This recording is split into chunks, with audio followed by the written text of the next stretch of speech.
அட என்னங்க இன்னும் அவங்களுக்கு தெரியாது, ஒரு ப்ராப்பர்ட்டி உங்களால் குயிக்காக வாங்கவும் முடியும், விற்கவும் முடியும். அதுக்கு நீங்கள் ஃபஸ்ட்டு பண்ண வேண்டியது குயிக் ப்ராப்பர்ட்டி ஆப்பை டவுன்லோட் பண்ணணும். ப்ளே ஸ்டோர் அண்ட் ஆப் ஸ்டோரில் ஆப் இருக்குது. குயிக்காக டவுன்லோட் பண்ணி உங்களோட ப்ராப்பர்ட்டிஸை சேல் பண்ணுங்கள்.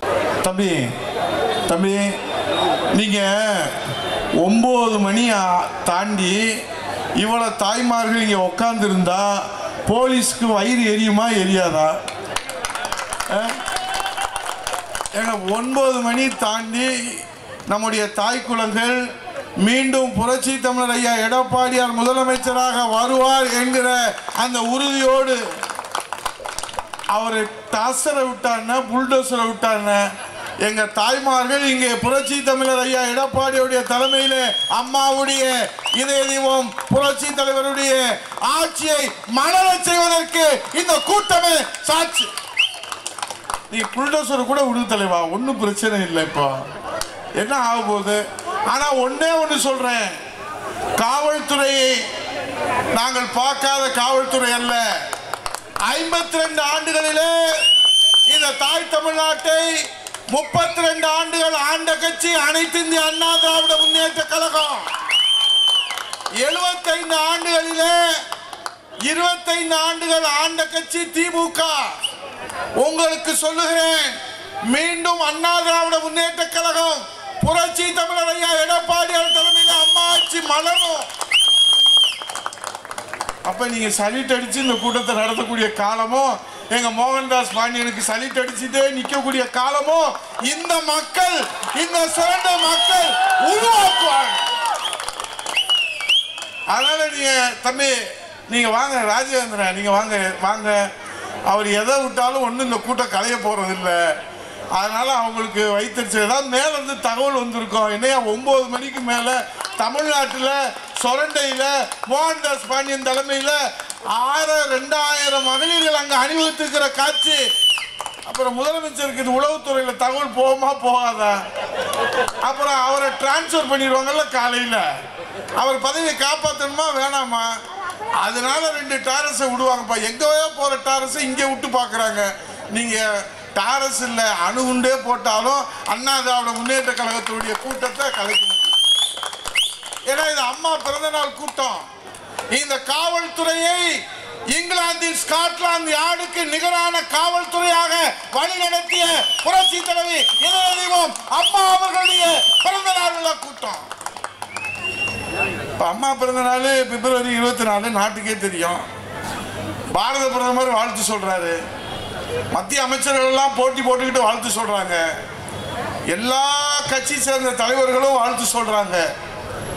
ஆனா முதலமைச்சருக்கு, இப்ப இருக்கிற முதலமைச்சருக்கு ஒரு வாழ்த்து யாரும் சொன்னதா எங்களுக்கும் தெரியல, செய்தியிலும் காரணம். ஆனா மோகன்தாஸ் பாண்டியன் அண்ணா உதயகுமார் நீங்க சொரண்டைக்கு வரணும்னே நலத்திட்ட உதவிகள் கொடுக்குறோம் அப்படின்னு சொன்னாங்க. சரி, நலத்திட்ட உதவினா என்ன, ஒரு மிட்டாய் கொடுப்பாங்க, ஒரு பிஸ்கட் கொடுப்பாங்க, முடிஞ்சு போனால் ஒரு லட்டு கொடுப்பாங்கன்னு. ஆனால் இங்கே இருக்கக்கூடிய எங்கள் அன்பு சகோதரிகளுக்கு வாழ்நாள் முழுவதும் அம்மாவின் திருநாமத்தில் அவர்களுக்கு உதவியாக இருக்கக்கூடிய சுயதொழில் புரிகின்ற வகையில் இந்த தையல் மிஷினை கொடுக்கக்கூடிய வகையில் இந்த தையல் மிஷினை நான் வரும்போது பார்த்தேன், உஷா அப்படின்னு போட்டிருந்துச்சு.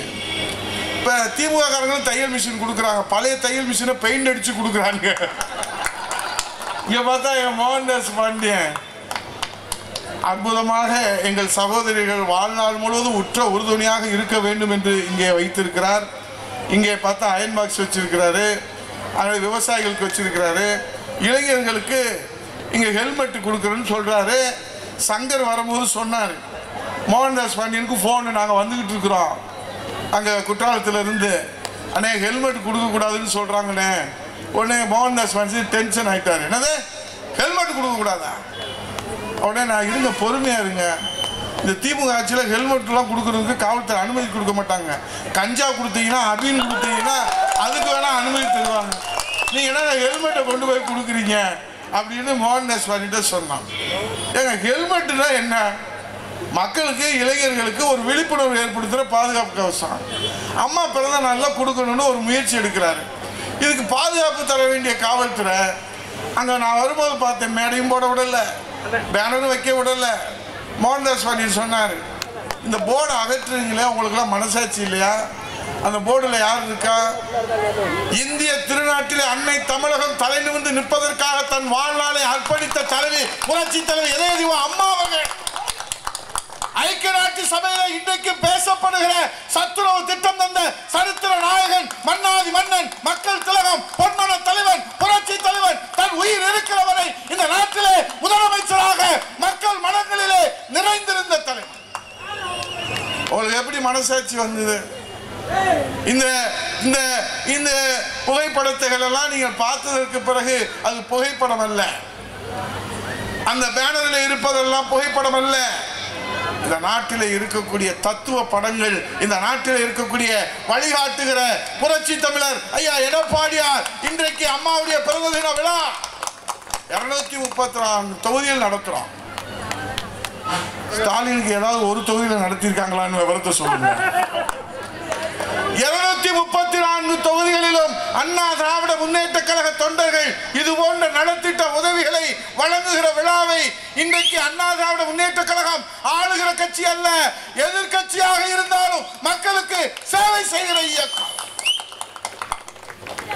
சண்முக சுந்தரம் சானாவை இப்படி பேசி நான் பார்த்ததே இல்லை இது வரைக்கும். ரொம்ப நாள் பழக்கம் எனக்கு. இங்க ஒரு சட்டமன்ற உறுப்பினர் இருக்கிறாரு, சட்டமன்றத்தில் வருவார், நாங்கள் பார்த்துருக்கோம். நான் எதிர்கட்சி துணைத் தலைவர் இருக்கிறனால பார்த்துருக்கிறேன். பெரிய மீசிங்ஸ் எல்லாம் வச்சுட்டு வருவார்.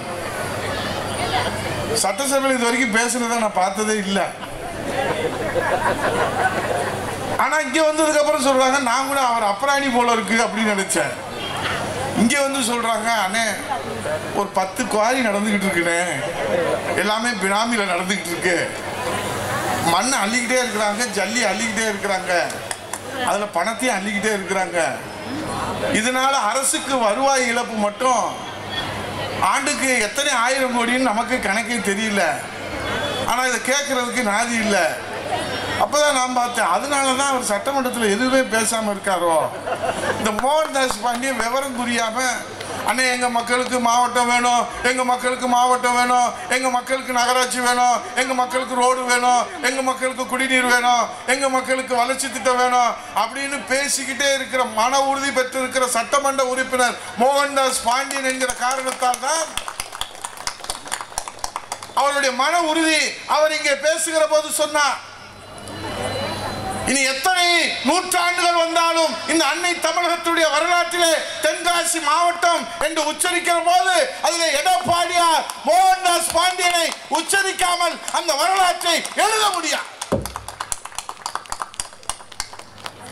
நான் வருவாய்த்துறை அமைச்சராக 7 ஆண்டு காலம் புரட்சி தலைவர் இதய தெய்வம் அம்மா அவர்களுடைய அருளாசியோடு, புரட்சி தமிழர் ஐயா எடப்பாடியாருடைய அருளாசியோடு நான் பணியாற்றி இருக்கிறேன். எத்தனையோ சட்டமன்ற உறுப்பினர்கள் எங்களிடத்திலே கோரிக்கை வைப்பார்கள், நான் எங்க மாவட்டத்தில் கொஞ்சம் ஓஏபி கொஞ்சம் குறைவா இருக்கு, சரிங்க தம்பி போங்க பார்த்துக்கலாம். நான் முதலமைச்சர்கிட்ட சொல்றேன், அண்ணா எங்க மாவட்டத்தில் பட்டா வேணும், இலவச வீட்டுமனை பட்டா கொடுக்கணும், சரிங்க தம்பி பார்த்துக்கலாம், பொறுமையா இருங்க. ஆனா இந்த மாவட்டம் அறிவிப்பது என்பது கொள்கை முடிவு, அது முதலமைச்சர் தான் அறிவிக்க வேண்டும். அதை அறிவித்தாலே 100 கோடி ரூபாய், அதை செயல்படுத்துவதற்கு 280 கோடி ரூபாய். மோகன்தாஸ் பாண்டியன் சட்டசபையிலே மானிய கோரிக்கையிலே பேசுகிறார், எங்கள் மக்களுடைய நீண்டகால கோரிக்கை, நாங்கள் மாவட்ட ஆட்சித்தலைவருடைய அலுவலகத்திற்கு எங்களுடைய கோரிக்கையை எடுத்துக்கொண்டு செல்ல வேண்டும் என்று சொன்னால் எங்களுக்கு ஒரு நாள் அங்கே தேவைப்படுகிறது. அது மட்டுமல்ல, பொருளாதாரம், அலைச்சல் அத்தனை உண்டாகிறது. ஆகவே தென்காசியை தலைமையிடமாக கொண்டு ஒரு மாவட்டத்தை உருவாக்குவதற்கு இந்த மக்கள் என்னை தேர்ந்தெடுத்து இங்கே குரல் கொடுப்பதற்கு அனுப்பி இருக்கிறார். நான் பார்த்தேன், சரி ஏதோ மக்கள் தேர்ந்தெடுத்திருக்கிறாங்க, அதை மக்களுக்கு கேட்கிறாங்க. ஆனால் உண்மையை சொல்லுகிறேன், இந்த சுரண்டை மக்களிடத்தில் இந்த தென்காசி மாவட்டத்தை உருவாகிற வரை அவர் போராடி அந்த போராட்ட குணம், ஒரு சட்டமன்ற உறுப்பினர் எப்படி மக்களுடைய திட்டங்களுக்காக வாதாட வேண்டும், திட்டங்களை முன்வைக்க வேண்டும், அதை மன உறுதியாக இருக்க வேண்டும் என்பதற்கு இலக்கணம் படைத்தவர் தான் உங்கள் வீட்டு பிள்ளை, இந்த மண்ணின் மைந்தன், அருமை சகோதரர் மோகன்தாஸ் பாண்டியன் என்று சொன்னார். அவர் ஜெயிச்சிருக்கணும், குறைஞ்ச ஓட்டுல போயிடுச்சு. இப்போ நாங்க எல்லா மாவட்டத்திலும் போய் சொல்றது உண்டு, எடப்பாடியார் முதலமைச்சராக வர வேண்டும் என்று சொல்லிதான் இந்த நாட்டு மக்கள் 2021 வாக்களித்தார்கள். Magic number 118. அதை நாங்கள் 75 பேர் வெற்றி பெற்று சட்டமன்றத்திற்கு செல்லுகிறோம். இன்னும் 43 சட்டமன்ற உறுப்பினர்கள். எத்தனை வாக்குகள் வெற்றி வாய்ப்பு நழுவி போகுது? வைத்தறிச்சலா இருக்கு. பூத்துக்கு ஒரு ஓட்டு போட்டிருந்தாலே நாங்கள் வெற்றி பெற்றிருப்போம். 43 தொகுதிகளிலே 1,92,000 வாக்குகளை அனைத்து இந்திய அண்ணா திராவிட முன்னேற்ற கழக கூட்டணி பெற்றிருந்தால் புரட்சி தமிழர் ஐயா எடப்பாடியார் மக்கள் எண்ணங்களை போல மீண்டும் முதலமைச்சராக வந்திருப்பார். திமுக அழிந்து போயிருக்கும். திமுக கட்சியே தமிழ்நாட்டில் இல்லாம போயிருக்கும். இப்ப சண்முக சுந்தரம் கோவப்பட்டாரு. அவர் கோபத்தில் நியாயம் இருக்கு. என்னன்னா இப்ப முதலமைச்சருக்கு என்ன கவலை? நாடு பூரா போதைப் பொருள் பற்றி எரிகிறது. அதை பத்தி கவலை இல்லை. ஏடிஜிபி காவல்துறையில பெண் IPS அதிகாரி டிஜிபி போய் மனு கொடுக்கறாங்க. என்ன மனு? ஐயா, என் உயிருக்கே பாதுகாப்பு இல்லையா? ஏன் பாதுகாப்பு இல்லை? வேலை வாய்ப்பிலே இடஒதுக்கீடை சரியாக பயன்படுத்தவில்லை என்ற அதை குளறுபடியை, சதி திட்டத்தை, துரோகத்தை, இந்த மக்களுக்கு செய்திருக்கிற துரோகத்தை நான் பகிரங்கமாக வெளியே வாட்டிய காரணத்தினாலே என்னுடைய அலுவலக அறை தீ வைத்து கொளுத்தப்பட்டிருக்கிறது. சொன்னது யாரு? குப்பனா சுப்பனா முனியம்மாவோ ராக்கம்மாவோ இல்ல. இந்த நாட்டில் இருக்கிற பெண் IPS அதிகாரி ஏடிஜிபி அவர்கள் சொல்லுகிறார்கள். டிஜிபி வாங்கிட்டு ஒரு விளக்கம் சொல்றாங்க. அதுக்கு தீர்வு காணணுமா வேணாமா? அதை பத்தி அவருக்கு கவலை இல்லை.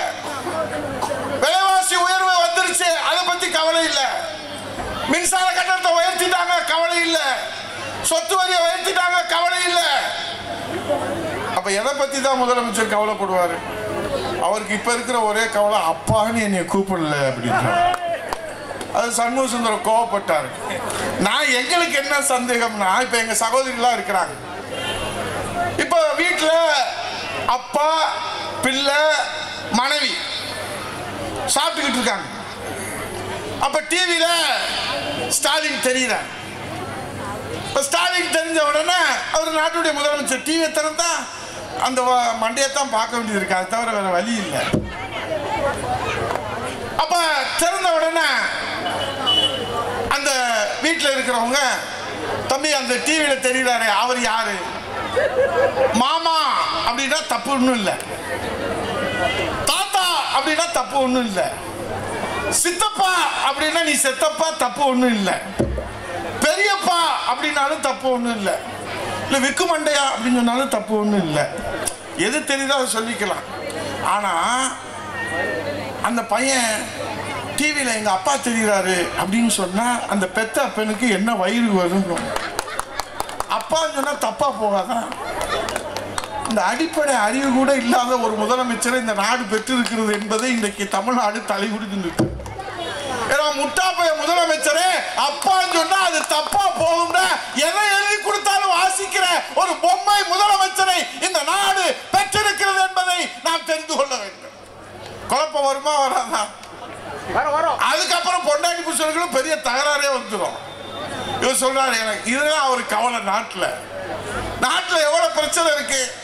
இங்க சொன்னார் மடிக்கணினி திட்டம். என் இளைய தெய்வம் புரட்சி தலைவி அம்மா அவர்கள் 2011 தேர்தல் வாக்குறுதியாக விலையில்லாத மிக்சி, கிரைண்டர், மின்சார விசிறி, அன்றைக்கு 1,85,00,000 குடும்ப அட்டைதாரர்கள் அப்படி தூக்கிட்டு தலையில வச்சுட்டு தாய் வீட்டு சீதனம் மாதிரி தூக்கிட்டு போவாங்க. கறவை மாடு, ஆடுகள் கொடுத்தாய் விட்டது. 20 கிலோ விலையில்லாத அரிசி தொடங்கி ஆயிடுச்சு. அப்ப இந்த மடிக்கணினி திட்டத்தை தொடங்கணும். அப்ப தொடங்குற போது அன்றைக்கு தகவல் தொழில்நுட்பத்துறை அமைச்சராக புரட்சி தலைவர் இதய அம்மாவுடைய புண்ணியத்திலே கழக தொண்டர்களுடைய உழைப்பால் இந்த மக்களுடைய ஆதரவால் இருக்கிற போது அம்மா அவர்கள் ஒரு ஆலோசனை கூட்டத்துக்கு அழைக்கிறார்கள். அதுல சீஃப் செக்ரட்டரி இருக்காரு, பிரின்சிபல் செக்ரட்டரி இருக்காரு, டிபார்ட்மெண்டல் செக்ரட்டரி இருக்கிறார். நம்ம எல்லா திட்டத்தையும் தொடங்கிட்டோம். இந்த மடிக்கணினி திட்டம் மாணவர்களுக்கு தொடங்கணும். அவர் உடனே சீஃப் செக்ரட்டரி தலையை சொல்லிடுறார். என்ன மிஸ்டர் சீஃப் செக்ரட்டரி ஏன் தயங்குறீங்க? இல்லம்மா நீங்க 9 லட்சம் மடிக்கணினி கொடுக்கணும்ன்றீங்க. நான் சொல்றது 2011 இல்ல, உலகத்துல ஜப்பான், ரஷ்யா, அமெரிக்கா எல்லா நாடுகளிலும் கேட்டுட்டோம். 9 லட்சம் மடிக்கணினி எங்கேயும் கிடைக்கல. அப்படியே கிடைச்சாலும் ஒரு மடிக்கணினி 1 லட்சம் ரூபாய். வளர்ந்த வல்லரசு நாடுகளிலே கூட பள்ளியில படிக்கிற, கல்லூரியில படிக்கிற, பாலிடெக்னிக்ல படிக்கிற அந்த மாணவர்களுக்கு மடிக்கணினி வழங்குகிற திட்டம் கிடையாது. ஆனால் அம்மா அவர்கள் அறிவித்திருக்கிறார். அதுக்கு என்ன செய்யணும்? அம்மா கேட்கிறாங்க. அவர் சொல்றாரு, மடிக்கணினிக்கு பதிலா கையடக்க கணினி என்கிற டேப்லெட் அது நம்முடைய இந்தியாவில் தயார் செய்கிறார்கள். அதில் மடிக்கணினியில் இருக்கிற வசதிகள் எல்லாம் இருக்கிறது. அதை கொடுத்து விடலாம். ஆனரபிள் சீஃப் மினிஸ்டர் மேடம், இப்போ வேறு தலைவராக இருந்தால் அந்த இடத்துல என்ன முடிவு எடுத்திருப்பாங்க நாங்கள் பார்க்குறோம். அமைச்சரா அந்த ஆய்வுக்கூடத்தில் உட்கார்ந்து இருக்கிறோம். அம்மா என்ன முடிவு எடுக்க போகிறார் என்பதை உற்று நோக்குகிறோம். அதான் ஜெயிச்சாச்சு. 2 ஏக்கர் நிலம் சொன்னார்ல மோகன்தாஸ் பாண்டியன், கடல்ல கூட அளந்தா கூட கிடையாது. பச்சை பொய்ய சொல்றாங்க, அதை மக்கள் ஏத்துக்கிறாங்க. ஆனால் என் வணக்கத்திற்குரிய தாய்மார்களே, பெரியோர்களே, எங்களை வாழ வைக்கின்ற வாக்காளர் பெருமக்களே, எங்கள் உயிரினும் மேலான தாய்மார்களே, உங்களிடத்தில் நான் சொல்லுகிறேன். அம்மா அவர்கள் சொன்னார்கள், மிஸ்டர் சீஃப் செக்ரட்டரி, ஒரு மடிக்கணினி 1 லட்சம் அல்ல 1 கோடி என்றாலும் உலகத்தில் எந்த மூலையில இருந்தாலும் அதை பெற்றுக்கொண்டு வந்து என் பிள்ளைகளுக்கு மடிக்கணினி தான் தருவேன் என்று உத்தரவிட்ட தலைவி, புரட்சி தலைவி அம்மா அவர்கள். 52 லட்சம் பேர் இன்னைக்கு வாங்கி 52 லட்சம் மடிக்கணினி இன்றைக்கு பெற்றிருக்கிறார். இது இன்னைக்கு மடிக்கணினி என்னாச்சு? யாருக்காவது எந்த வீட்டிலேயாவது 4 வருஷம் ஆச்சு மடிக்கணினி எங்கேயாவது கொடுத்துருக்குறாங்களா? சட்டசபையில் கேட்குறோம், வரும் ஆனால் வராது. புரட்சி தமிழர் ஐயா எடப்பாடியார் முதலமைச்சராக இருக்கிற போது 11 மருத்துவக் கல்லூரிகளை இந்த தாய் தமிழ்நாட்டிலே எய்ம்ஸ் மருத்துவமனையை கொண்டு வந்தார் புரட்சி தலைவர் அம்மா அவர்கள். 17 மருத்துவக் கல்லூரி 10 ஆண்டுல கொண்டோம். நான் கேட்கிறேன், இந்த மேடையில் இருந்து இந்த 4 வருஷத்துல ஒரே ஒரு மடிக்கணினி மட்டும் இன்னைக்கு யாருக்காவது கொடுத்துருக்கேன்னு சொல்லுங்க. ஒரே ஒரு மருத்துவக் கல்லூரி யாருக்காவது கொண்டு வந்திருக்கேன்னு சொல்லுங்க, எங்கேயாவது சொல்லுங்க. மோகன்தாஸ் பாண்டியன், பிஜிஆர், நான், சானாவையும் சேர்த்துக்குருவோம். நாங்கள் பொதுவாக்கி விட்டே விளைகிறோம். வக்கு இல்லை, யோக்கியது இல்லை. புரட்சி தமிழர் ஐயா எடப்பாடியார் இந்த தாய் மண்ணுக்காக, தமிழ்நாட்டுக்காக, தமிழ்நாட்டு மக்களுக்காக புரட்சி தலைவி அம்மா அவர்களும் 17 மருத்துவக் கல்லூரியை கொண்டு வந்த சிங்கரிய தலைவி புரட்சி தலைவி அம்மா அவர்களும், புரட்சி தலைவர் அவர்களும். நாங்கள் விளம்பரப்படுத்தல, எங்களுக்கு விளம்பரப்படுத்த தெரியல. அம்மா இருக்கிற வரைக்கும் செஞ்சதெல்லாம் நாடு முழுவதும் கொண்டு போய் சேர்த்தோம். ஆனால் எங்கள் புரட்சி தமிழர் ஐயா எடப்பாடியார் செய்த புரட்சிகரமான திட்டங்களை இன்றைக்கு நாங்கள் கொண்டு போய் விளம்பரப்படுத்துவதிலே பல்வேறு சவால்கள் எங்களுக்கு இருக்கிறது. 69% இடஒதுக்கீடை பற்றி இங்கே சண்முக சுந்தரம் பேசினார்கள். இன்றைக்கும் இந்தியாவிலே 69% இடஒதுக்கீடை இந்த தாய் தமிழ்நாட்டு மக்களுக்காக பெற்றுக் கொடுத்த தலைவி புரட்சி தலைவி அம்மா. அவருடைய மறு வடிவமாக இருக்கிற புரட்சி தமிழர் ஐயா எடப்பாடியார் அவர்கள் மருத்துவ மாணவ கனவை நினைவாக்குவதற்காக அரசு பள்ளியிலே படித்த மாணவ செல்வங்களுக்கு அமைச்சரவை கூட்டுறாரு கேபினெட்ல. இந்த மாதிரி நீட் தேர்வை நம்ம ரத்து செய்யணும்னு சொல்றோம். அதுக்காக அண்ணா திராவிட முன்னேற்ற கழகம் போராடும்.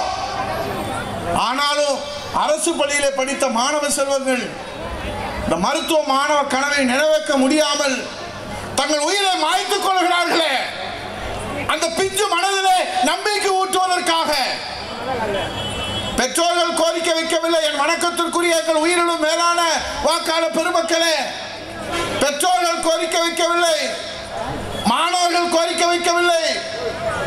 இன்றைய முதலமைச்சர், அன்றைய எதிர்க்கட்சி தலைவர் ஸ்டாலின் கோரிக்கை வைக்கவில்லை. ஆனால் புரட்சி தமிழர் ஐயா எடப்பாடியோட சிந்தனையிலே இந்தியாவிலே எந்த மாநிலத்திலும் இல்லாத வகையிலே அரசு பள்ளியில படிக்கிற மாணவ செல்வங்களுடைய மருத்துவ மாணவ கனவை நினைவாக்குவதற்காக 7.5% இடஒதுக்கீடை கொடுத்த ஒரே தலைவர், ஒப்பற்ற தலைவர், சமூக நீதி காத்த வீரர் புரட்சி தமிழர் ஐயா எடப்பாடியார். இது சாதாரண சாதனை அல்ல. இதை எளிமையாக நாம் கடந்து போய்விட முடியாது. இன்றைக்கு புரட்சி தமிழர் ஐயா எடப்பாடியார் கவர்னர், மேலக ஆளுநர் கையெழுத்து போடல. கல்வி ஆண்டு தொடங்க போகுது, அட்மிஷன் கொடுக்கணும். என்ன செய்ய போகிறார் புரட்சி தமிழர் ஐயா எடப்பாடியார் என்கிற போது அங்கே முதலமைச்சராக புரட்சி தமிழர் ஐயா எடப்பாடியார் சொன்னார், இந்த கல்வி ஆண்டிலே 7.5% இடஒதுக்கீடை சட்டமன்றத்தில் நிறைவேற்றி அந்த சட்ட மசோதாவை நாம் நிறைவேற்ற வேண்டும். அதில் மோகன்தாஸ் பாண்டியனுக்கும் பங்கு உண்டு. நிறைவேற்ற வேண்டும். மேலக ஆளுநர் கையெழுத்து இடவில்லை என்றாலும் பரவாயில்லை, அதனால் என் முதலமைச்சர் பதவி போனாலும் பரவாயில்லை, இந்த மாணவ செல்வங்களுக்கு 7.5% இடஒதுக்கீடு பெற்று தந்த தலைவர். இப்ப இருக்கிற முதலமைச்சர் என்ன செய்யறாரு? ஒப்பாரி வைக்கிறார். ஐயோ பிரதமர் ஒண்ணுமே தரல, ஐயோ நிதி அமைச்சர் ஒண்ணுமே தரல, ஐயோ நிதி தரல, கல்விக்கு நிதி தரல, மெட்ரோவுக்கு நிதி தரல, வளர்ச்சிக்கு நிதி தரல, நிவாரணத்துக்கு நிதி தரல. எல்லா நிதியும் வீட்டில் இருந்தா அப்புறம் எப்படி அவர் நிதி தருவார்?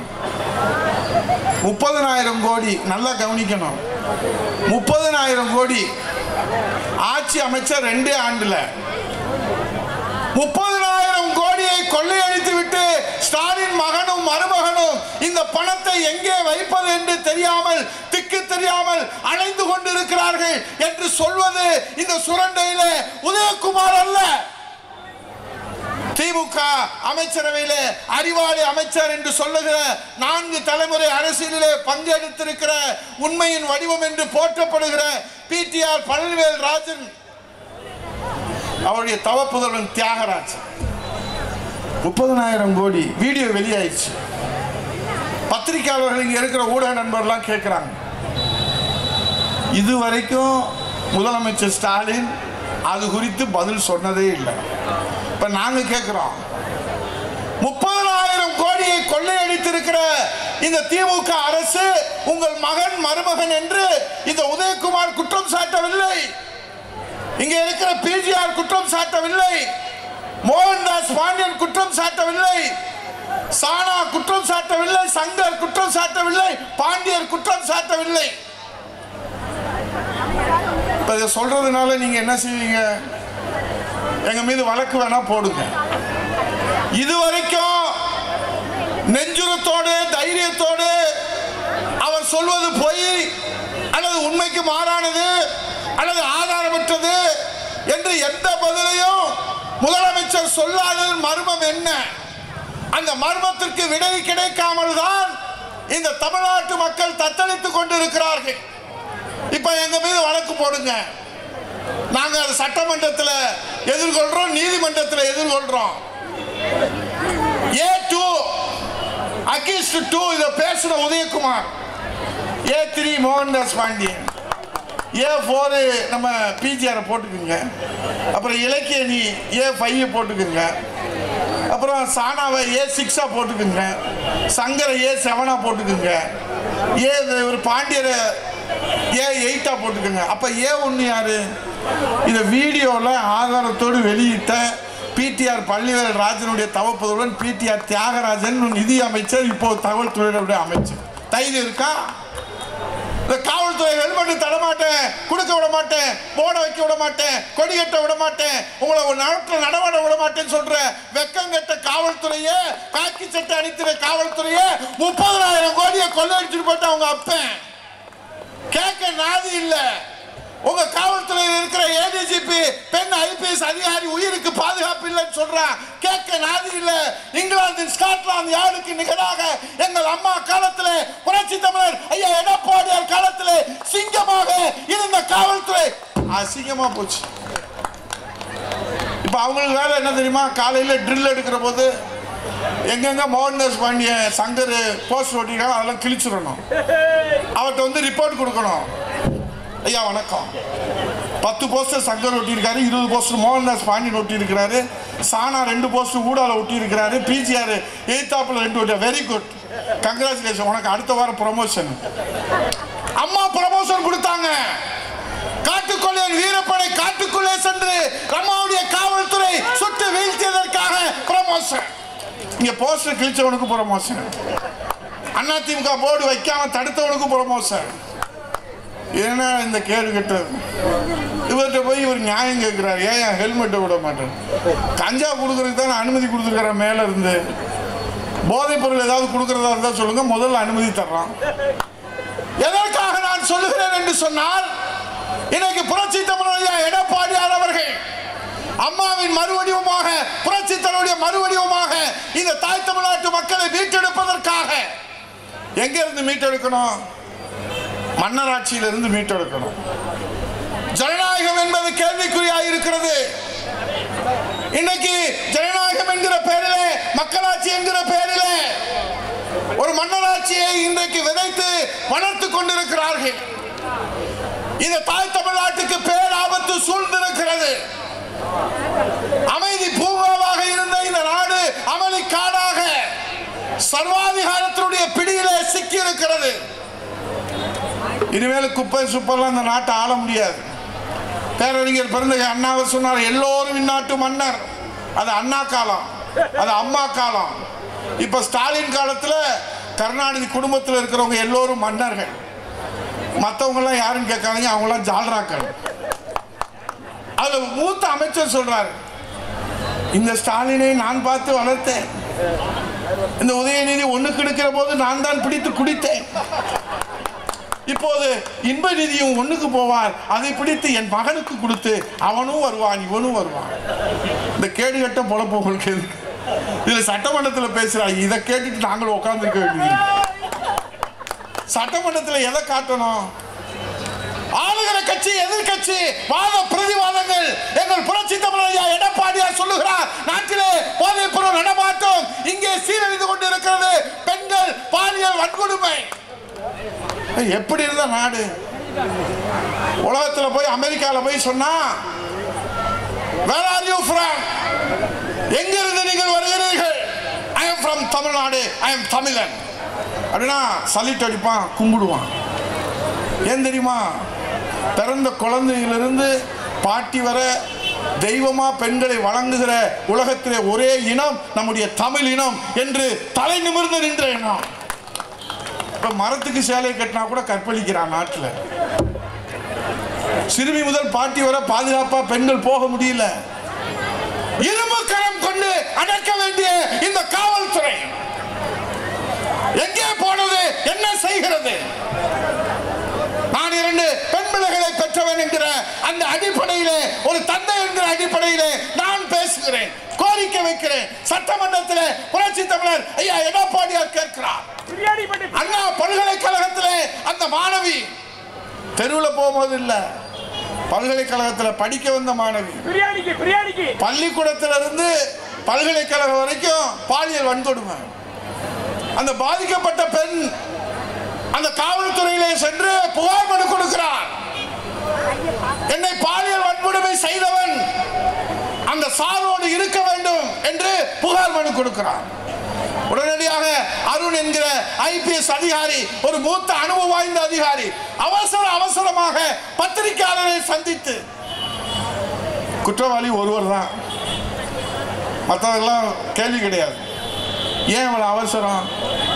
விசாரணை ஆரம்ப கட்டத்தில் இருக்கிற போதே நீங்க இப்படி செஞ்சீங்கன்னா அந்த பாலியல் வன்கொடுமையில ஈடுபடுவவனுக்கு பயம் வருமா, அச்சம் வருமா, இல்ல தைரியம் வருமா? யாராக இருந்தாலும் மனுநீதி சோழன் தான் பெற்ற பிள்ளை தவறு இழைத்தாலும் தேரை ஏற்றி கொண்டாலே அந்த வரலாறு படைத்த இந்த தமிழ்நாடு.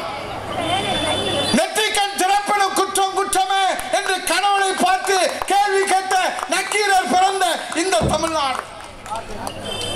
தவறாக நீதி எதிர்த்தான் பாண்டிய நெடுந்தெளியன் என்று கண்ணகி நீதி கேட்டு மதுரையை எரித்த இந்த தமிழ்நாடு. ஒரு பாலியல் வன்கொடுமையிலே பெண்களுக்கு பாதுகாப்பு இல்லை என்று சொன்னால் எங்கே போய் முறையிடுறோம்? வளர்ச்சி திட்டங்கள் நிதி இல்லை, செய்யலை. கடன் இந்தியாவிலே தமிழ்நாடு தான் முதல் மாநிலம், கிண்ண சாதனை படைத்திருக்கு. போய் தொலைங்க. சுதந்திரம் அடைஞ்சு 73 ஆண்டுகளில் 5 லட்சம் கோடி, இந்த 4 ஆண்டுகளில் 5 லட்சம் கோடியில் எவ்வளோ கமிஷன் வாங்கியிருக்கிறீங்கன்னு அண்ணாமலை கேட்குறாரு. எங்கள் தங்க தென்னரசு நிதி அமைச்சருக்கு ஒன்றும் சொல்ல தெரியல. என்னமோ போங்க, நாசமாக போங்க. ஆனால் இந்த இருக்கிற மக்களுக்கு பாதுகாப்பு வேண்டாமா? எங்கள் பிறப்புரிமை, அடிப்படை உரிமை நான் பாதுகாப்பாக இந்த சுதந்திர இந்தியாவில் தேசத்தந்தை மகாத்மா காந்தி சொன்னார், நடுநீசி 12 மணி அளவிலே ஒரு பெண் சுதந்திரமாக பாதுகாப்பாக அவர்கள் வீடு திரும்பினால்தான் உண்மையான சுதந்திரம் இந்த நாடு பெற்றதாக நான் ஏற்றுக்கொள்வேன் என்று சொன்னாரே. ராத்திரி 12 மணி இல்லை, பகல் 12 மணிக்கே வீட்டில் படுத்திருக்க முடியல. வீட்டை திறந்து படுத்துட்டு போனா முந்திலாம் நகையத்தான் எடுத்துட்டு போயிடுவான். இப்ப பொண்டாட்டியை தூக்கிட்டு போயிடுறாங்க. நகை நட்டு போனா சம்பாதிச்சுக்கலாம், பொண்டாட்டி போனா நம்ம எங்க சம்பாதிக்கணும்? எதுக்கு சொல்றேன்னா, இந்த அரசு இந்த மக்கள் மீது அக்கறை இல்லை. 525 வாக்குறுதிகளை கொடுத்த இந்த அரசு எதை நிறைவேற்றி இருக்கிறது? சொல்றாங்க 90% நாங்கள் நிறைவேற்றிட்டோம். நீட் தேர்வை ரத்து செஞ்சிட்டீங்களா? அரசு ஊழியர்களுக்கு பழைய ஓய்வூதிய திட்டம் கொண்டு வந்துட்டீங்களா? தமிழக மாணவர்களுக்கு கடனை நீங்க ரத்து செஞ்சிட்டீங்களா? 100 நாள் வேலைவாய்ப்பு திட்டத்தை 150 நாளா உயர்த்திட்டீங்களா? ஊதியத்தை உயர்த்திட்டீங்களா? நெல்லு கரும்புக்கு கூடுதல் ஆதார விலை, நெல்லுக்கு 2500 ரூபாய், கரும்புக்கு 4000 ரூபாய் கொடுத்துட்டீங்களா? சமையல் எரிவாயு சிலிண்டர் விலையை 100 ரூபாய் மானியம் தருவோம் என்று சொன்னீர்களே, செய்தீர்களா? பெட்ரோல் விலை லிட்டருக்கு 5, டீசல் விலை 400 ரூபாய் குறைக்கப்படும் என்று சொன்னீர்களே, செய்தீர்களா? இதெல்லாம் நான் படிச்சு என்ன ஆக போகுது? அது ஸ்டாலினுக்கு அதுக்கெல்லாம் அக்கறை இல்லை, நேரம் இல்லை. அவருக்கெல்லாம் வேற கவலை. தன் மகனை எப்படியாவது உட்கார வச்சு முதலமைச்சர் அடியில் உட்கார வச்சிடணும், அதுதான் அவருடைய வேலை. அப்ப ஜனநாயகம் எதுக்கு தேர்தல் நடத்தணும்? இந்திய அரசியல் அமைப்பு சட்டத்திலே எதற்கு தேர்தல் நடத்த வேண்டும்? நீங்க வேணா கான்ஸ்டிடியூஷன் ஆஃப் இந்தியா, இந்திய அரசியல் அமைப்பு சட்டத்திலே திருத்தம் கொண்டு வாங்க. இனிமேல் தமிழ்நாட்டை கருணாநிதிக்கு அப்புறம் ஸ்டாலின் கருணாநிதி, அதுக்கப்புறம் உதயநிதி கருணாநிதி, அதுக்கப்புறம் இன்பநிதி கருணாநிதி, அதுக்கப்புறம் ஏதோ ஒரு நிதி, அவங்க தான் ஆளணும். இனிமேல் குப்பை சுப்பை ஆள முடியாது அப்படின்னு திருத்தம் கொண்டு வாங்க. அதான நடக்குது தமிழ்நாட்டில். ஆகவேதான் இங்கே பேசியவர்கள் எல்லோரும் சொன்னார்கள், இந்த தேர்தல், இதுவரை நீங்கள் எத்தனையோ தேர்தலை பார்த்திருக்கிறீர்கள், வாக்களித்தீர்கள், வாக்குறுதியை நிறைவேற்றல, நசமா போகட்டும், அதை பத்தி கவலை இல்லை. அம்மா கொடுத்த திட்டங்கள் மடிக்கணினி, அம்மா மினிக்கிளினிக்கு, 2 சக்கர வாகனம், தாலிக்கு தங்கம். ஒண்ணு தெரிஞ்சுக்கங்க, பெண்கள் தாலியில கை வச்சவன் உருப்பட்டதா இந்த நாட்டில் வரலாறே கிடையாது. ஏன்னா தாலிக்கு தங்கத்தை கொடுத்தா உங்க அப்பா வீட்டு சொத்தா குறைஞ்சு போகுது. இதே கையில நாங்க 10 வருஷம் அமைச்சரா இருக்க, அள்ளி அள்ளி தங்க காசு அந்த பெண்கள் முகத்துல. அம்மா கிட்ட கேட்டாங்க சட்டமன்றத்தில், திமுகவுடைய சட்டமன்ற உறுப்பினர்கள், எதிர்கட்சியில நீங்கள் வேறுபாடு காட்டுகிறீர்கள். சில பெண் குழந்தைகளுக்கு 25,000 ரூபாய், 1 பவுன் தங்கம் அன்னைக்கு 4 கிராம் கொடுத்தோம். இப்ப புரட்சி தமிழர் ஐயா எடப்பாடியார் முதலமைச்சராக அம்மாவுடைய கனவை 8 கிராம் கொடுத்தோம். அவர் கேட்கிறாரு, சில பெண் பிள்ளைகளுக்கு 25,000, சில பெண் பிள்ளைகளுக்கு 50,000, இது பாரபட்சம் இல்லையா என்று அதிமேதாவி போல கேட்கிறார். அப்பதான் அம்மா சொன்னாங்க, நீங்க கேட்ட கேள்வி ரொம்ப நியாயமான கேள்வி, உங்க புத்திசாலித்தனத்தை நான் தெரிஞ்சுக்கிட்டேன். இந்த திட்டம் திருமணத்துக்காக மட்டுமல்ல, இந்த நாட்டிலே பிறக்கிற பெண் குழந்தைகளுக்காக தொட்டில் குழந்தை திட்டம் நான் கொண்டு வந்திருக்கிறேன். பெண் கல்வியை ஊக்குவிப்பதற்காக பள்ளி படிப்பு படித்திருந்தால் 25,000, பட்ட படிப்பு படித்திருந்தால் 50,000. என் கனவு இந்த நாட்டிலே பிறக்கிற பெண் குழந்தைகள் அத்தனையும் பட்ட படிப்பு படித்துதான் மணமேடையிலே உட்கார வேண்டும் என்பதற்காக தாலிக்கு தங்கம் திட்டம், தங்க தலைவி, தங்க தலகை, புரட்சி தலைவி, இது எதுவா அம்மா? ஏன்னா தாலிக்கு தங்கம் கொடுக்கல அப்படின்னு கேட்டா, அதான் இப்போ யாரும் தாலி கட்டுறது இல்லைங்கிற முட்டா பையன். ஏன்னா தாலி கட்டுறது இல்லையா, அதை தராம கூட நாசமாக போகணும், எங்களுக்கு ஒன்றும் ஆச்சரியம் இல்லை. தாலியை யாரும் கட்டுறது இல்லைங்கிற. அப்போ இவங்க தமிழ்நாட்டில் இருக்காங்களா, அந்தமானில் இருக்காங்களா, துபாயில் இருக்காங்களா நமக்கு தெரியல. ஏன்னா மூளை மடங்கி போச்சு, எதை எழுதி கொடுத்தாலும் படிக்கிறாங்க. இப்போ எதை சொல்றது எதை விடுறதுன்னே தெரியல. அவை நீங்கள் சிந்தித்து பார்க்க வேண்டிய நேரம். இன்றைக்கு ஜனநாயகத்துக்கு பேர் ஆபத்து. ஜனநாயகம் தலை தோங்கினால்தான் இந்த நாடு சுதந்திர நாடு. இங்கே இருக்கிறவங்க யார் வேணாலும் இங்கே வரலாம். இப்போ நான் உதயகுமார் சாதாரண ஒரு கிளை செயலாளருடைய மகன். மதுரையில் எங்கள் அப்பா போஸ் அவர் ஒரு கிளை செயலாளர் மகனாக பிறந்து சட்டக்கல்லூரியில் படித்து மாநில மாணவரணி செயலாளர், இளைஞரணி மாநில செயலாளர், அம்மா பேரை மாநில செயலாளர், 3 முறை சட்டமன்றத்தில் போட்டியிடுகிற வாய்ப்பு, 3 முறையும் அம்மாவுடைய செல்வாக்கு, தலைவருடைய செல்வாக்கு, ரெட்டலை செல்வாக்கு, தொண்டர்களுடைய உழைப்பு, உங்கள் ஆதரவில் 3 முறையும் வெற்றி பெற்றிருக்கிறேன். 10 ஆண்டு அமைச்சர். இது எப்படி சாத்தியம்? இப்போ புரட்சி தமிழர் ஐயா எடப்பாடியார் அவர்கள் ஜனநாயகத்தின் அடையாளமாக இந்த சாமானிய தொண்டனை கடைக்கோடியிலே கொடி பிடித்து கொடி கட்டுகிற தொண்டன் கோட்டையிலே முதல் வரிசையிலே உட்கார்ந்து அழகு பார்க்கிற ஒரே இயக்கம் அனைத்து இந்திய அண்ணா திராவிட முன்னேற்ற கழகம். சும்மா வார்த்தையில் சொல்றது இல்லை, அங்கே உட்கார்ந்துருக்கோம்.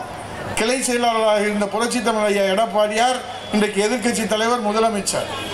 கிளைச்செயலர் மகனாக பிறந்த இந்த சாமானியன் உதயகுமார் சட்டமன்ற எதிர்க்கட்சி துணைத் தலைவராக உட்கார்ந்து 6 முறை முதலமைச்சராக இருந்த கருணாநிதியின் மகன் ஸ்டாலினை பார்த்து 525 வாக்குறுதிகள் இந்த தமிழ்நாட்டு மக்களுக்கு கொடுத்தீர்களே ஸ்டாலின் அவர்களே, அதை எப்போது நிறைவேற்றுவீர்கள் என்று உரிமை குரல் எழுப்புகிற அந்த ஜனநாயகம் தலை தோங்குகிற ஒரே இயக்கம், ஏழைகளுக்கான இயக்கம், புரட்சி தலைவர் தொடங்கிய இயக்கம், அம்மா வளர்த்தெடுத்த இயக்கம், புரட்சி தமிழர் ஐயா எடப்பாடியார் பாதுகாக்கிற இயக்கம் அண்ணா திராவிட முன்னேற்ற. எல்லாரும் சொல்றாங்க அண்ணா திராவிட முன்னேற்ற கழகம் எதிர்காலம் என்ன ஆகும்? அம்மா மறைவுக்கு பின்பு அண்ணா திராவிட முன்னேற்ற கழகத்தில் எதிர்காலம் கேள்விக்குறியாகத்தான் இருந்தது. 4 ஆண்டு காலம் புரட்சி தமிழர் எடப்பாடியார் அம்மாவின் ஆட்சியை, புரட்சி தலைவருடைய ஆட்சியை இந்த நாட்டுக்கு தந்தார்கள். எல்லாரும் பார்த்தாங்க. ஏன்னா ஒரு நாள் தாக்கு பிடிக்காதுன்னு சொன்னோம், ஒரு வாரம் தாக்கு பிடிக்காதுன்னு சொன்னோம், 10 நாள் தாக்கு பிடிக்காதுன்னு சொன்னோம். என் தெய்வ தலைவி, சத்திய தலைவி, தமிழகுலசாமி, புரட்சி தலைவி அம்மா உயிரை கொடுத்து உருவாக்கிய இந்த அரசை, புனித அரசை, என் உயிரை கொடுத்து 4 ஆண்டு காலம் முழு ஆயுளோடு இந்த ஆட்சியை நடத்தி காட்டிய ஒப்பந்த தலைவர் புரட்சி தமிழர் ஐயா எடப்பாடியார். அதனாலதான் அவரை மறுவடிவோம்னு சொல்றோம். அம்மாவின் மறுவடிவோம், தலைவருடைய மறுவடிவோம். அதை சொன்னால் சில பேருக்கு ஸ்டொமக் ஃபயர் வருது. ஸ்டொமக் ஃபயர்னா வேற ஒன்றும் இல்லை, வயிற்றெரிச்சல். கிராமத்தில் சொல்கிறான் வயிற்றெறியாண்டி அவன். யாராவது கழுத்தில் ஜெயிட் போர்டு போட்டால் பக்கத்து வீட்டுக்காரங்க பார்த்தா கண்ணீர் வரும். அது ஆனந்த கண்ணீர் இல்லை, வயிற்றெரிச்சலில் வர்ற கண்ணீர்.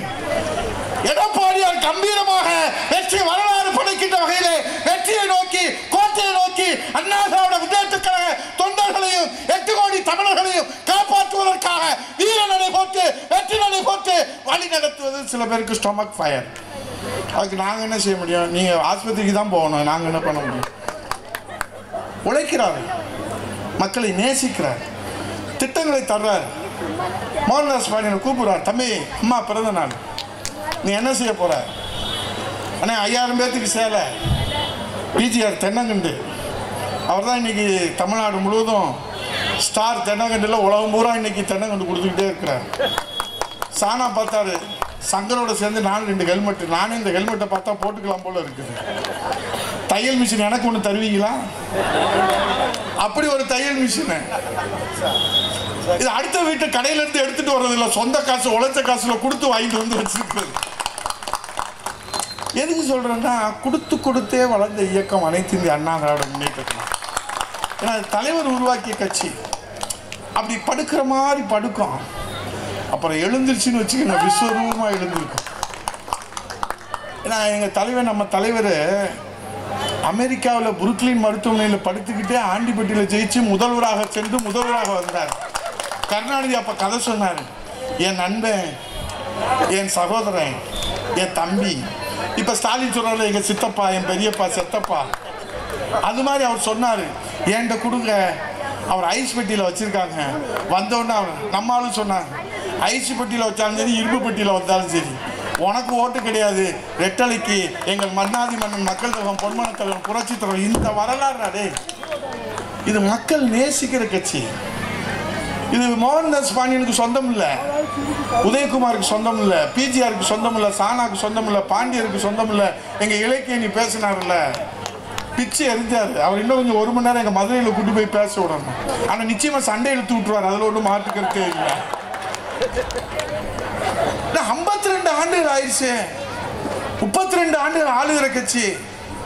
இப்போ எல்லா கிராமங்களும் நாங்கள் மாநிலத்தில் அளவில் பொறுப்பில் இருக்கிறதுனால தமிழ்நாடு முழுவதும் சுற்றுறோம். அம்மா பிறந்தநாள் கூட்டம் தர்மபுரியில் அண்ணன் உயர்கல்வித்துறை அமைச்சர் அன்பழகனுடைய தலைமையில் 5000 பேர் அங்கே உட்கார்ந்துருக்கிறாங்க, இரவு 10 மணி தாண்டி.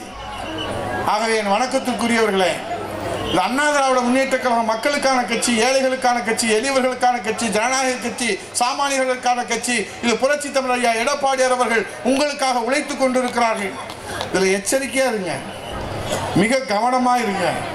பேராபத்து தமிழகத்தை சூழ்ந்திருக்கிறது. இதில் புரட்சி தமிழர் ஐயா எடப்பாடியார் தலைமையிலே அம்மா ஆட்சி மலர வேண்டும். புரட்சி தமிழர் ஐயா எடப்பாடியார் மீண்டும் முதலமைச்சராக வர வேண்டும். இல்லை என்றால் இந்த நாட்டை ஆண்டவனும் காப்பாற்ற முடியாது, நீங்கள் தான் காப்பாற்ற வேண்டும். இரட்டை இலைக்கு வாக்களிக்க வேண்டும். மோகன்தாஸை மீண்டும் சட்டமன்றத்திற்கு அனுப்ப வேண்டும் என்று புரோக்கர் இல்லாமல் வீடு நிலம் வாங்க விற்க குயிக் ப்ராப்பர்ட்டி வாங்க குயிக்காக சேல் பண்ணுங்க. பிளே ஸ்டோர் அண்ட் ஆப் ஸ்டோரில் ஆப் இருக்கு, குயிக்காக டவுன்லோட் பண்ணி உங்களோட ப்ராப்பர்ட்டிஸை சேல் பண்ணுங்க.